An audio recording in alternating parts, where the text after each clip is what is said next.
I'm Ben, I'm a recovered drug addict. I'm reading from our June 15th, 2021 Grey Book Reflections.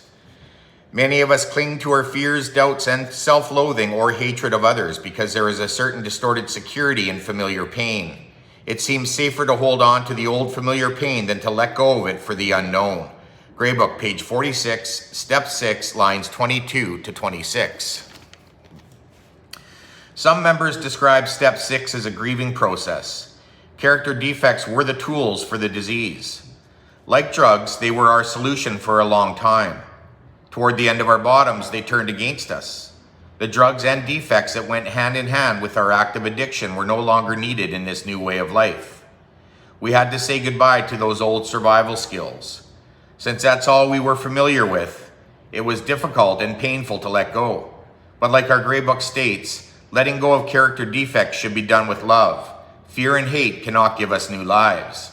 We should approach old defects with patience and understanding, for they have served us well in days past.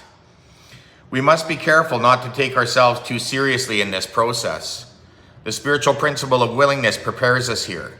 We have to let the God of our own understanding remove these defects, or at least minimize them. God only removes what we really want him to remove. This is why letting go of these defects must be done with our permission.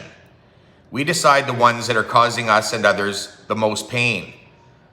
Those are the ones we must become entirely ready to have them removed. We can start with our selfishness. Our basic text tells us that this defect has to be intolerable to us. It goes on to say that it becomes a destructive chain that ties us to our bad habits. As we practice these spiritual principles, we begin to replace the old with the new. These old tools don't work in this new way of life. We start to see glimpses of the people we could become. Without some of these defects, our fear of the unknown is lessened, if not dissipated.